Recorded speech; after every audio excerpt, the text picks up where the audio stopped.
कपड़े धोने वाली बहू।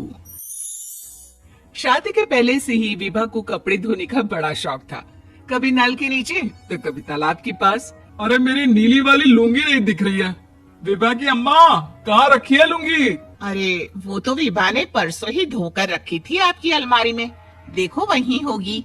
वो ना मैंने आज धो दी, मुझे लगा कि गंदी हो गई होगी। अरे कैसे गंदी हो गई थी, उसे तो मैंने पहना भी नहीं। हे भगवान, इस लड़की के कपड़े धोने की आदत से परेशान हो गया हूँ मैं। जितना तो घर में राशन नहीं आता, उससे कहीं ज्यादा डिटर्जेंट पाउडर का खर्चा है। इसकी शादी करवा दो, शादी जाए अपने घर में ही करे काम, फिर चाहे घर के कपड़े धोने हो या पूरे गांव के। हाँ ठीक बोल रही हो, देखता हूँ मैं कोई लड़का। वो दिन भी आ जाता है जब विभा को देखने लड़के वाले आ जाते हैं। लड़की मुझे अच्छी लगी। होने वाली सास कहती है, बेटी अगर कुछ पूछना है तो पूछ लो। वैसे तो हमारी लड़की बहुत ही शर्मीली है, जो बोल दो वो मान लेती है, इसे क्या पूछना होगा। अरे कैसी बात कर रही हो माँ, मुझे इन लोगों के घर रहना है, सवाल तो कई है। हाँ हाँ बेटा, पूछ लो ना, क्या पूछना है। आप लोगों के घर कपड़े कौन धोता है? सास का मुंह बन जाता है। देखो, अगर तुम ये कहना चाहती हो कि तुम्हें कपड़े धोने नहीं आते तो सुन लो, कपड़े मैं ही धोती हूँ, लेकिन तुम्हारे आ जाने के बाद मैं रुमाल तक नहीं धोऊंगी। अरे चुप रहना भाग्यवान, बहू बेचारी घर आई नहीं, उसे डराना शुरू कर दिया। वो क्या है ना बिटिया, अभी तक तो ये कल्लू की माँ ही धोती थी, लेकिन अब तुम्हारे पापा तो दहेज में वॉशिंग मशीन देंगे ही। तभी विभा की माँ बोल पड़ती है, सवाल भी पूछा तो क्या। वैसे भाई साहब, मशीन की तो फिर भी कपड़े धोने की कैपेसिटी होती है, मतलब जो बिटिया दे रहे हैं ना विभा, इसे कपड़े धोने का बहुत शौक है। ये आप लोगों के क्या, आस पड़ोस गांव मोहल्ले सबके कपड़े धो दे और उफ तक ना करे। बाहर देखा नहीं आपने कितने कपड़े सूख रहे हैं, सब हमारी बिटिया ने ही तो धोए हैं। बस भी करो ना माँ, शर्म आ रही इतनी तारीफ सुनकर। और तो और एक दाग निकाल कर दिखाओ तो मान जाओ। हाँ अच्छा, माफ करना बेटा, मैंने गलत समझा।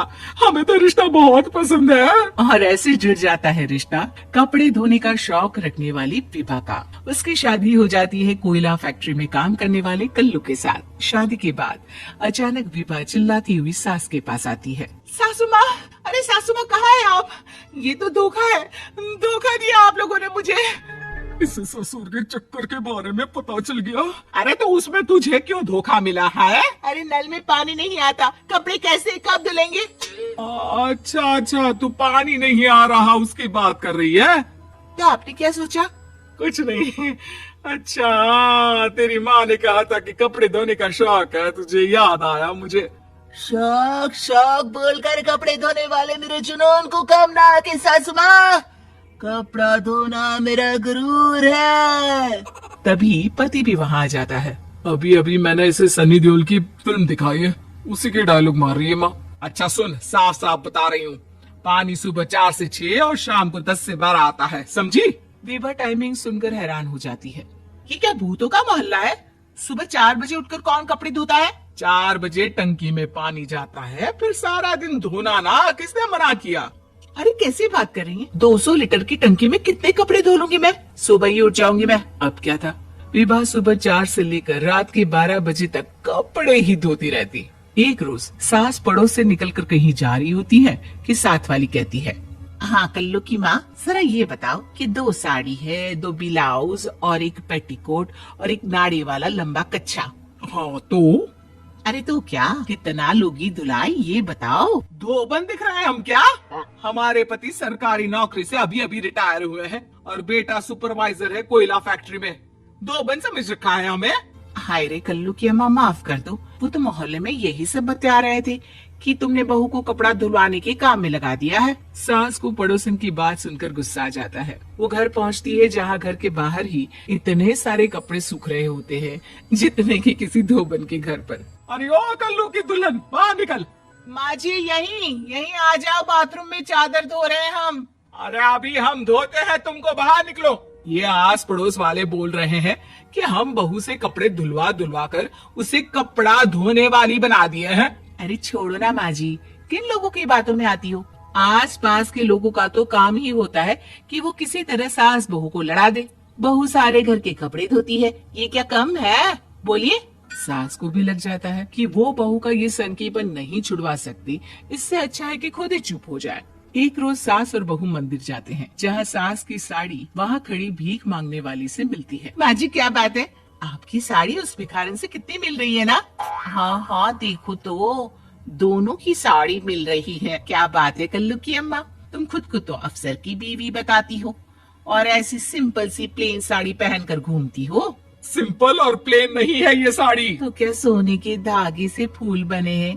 कुछ भी सासू माँ, कुछ भी। हाँ बने थे इस साड़ी में सोने के धागे से फूल। मेरे पति लेकर आए थे मद्रास से स्पेशली मेरे लिए 10,000 की। ताहे भाई साहब इस भिखारन के लिए भी सेम टू सेम साड़ी लेकर आए होंगे 10,000 की। सास उस वक्त कुछ नहीं कहती, लेकिन बहू के साथ घर आती है और अलमारी से एल्बम निकाल कर लाती है। ये साड़ी देख रही है, ये वही साड़ी है जिसे मैंने अभी पहना था। इस साड़ी में ये जो चमकदार फूल दिख रहे हैं ना, ये सोने के धागों से काटे गए हैं। लेकिन तू लोकल वॉशिंग मशीन ब्रश से घिस घिस कर सारे फूलों को निकाल कर साड़ी प्लेन कर दी। मुझे माफ कर दीजिए सासू माँ। और तो और, जब मैंने तुझे तेरी गलती के लिए कुछ नहीं कहा, लेकिन तूने तो सबके सामने मेरा मजाक ही बना दिया। क्यों? बहू को समझ में आ जाता है कि अब से उसका कपड़े धोना बंद।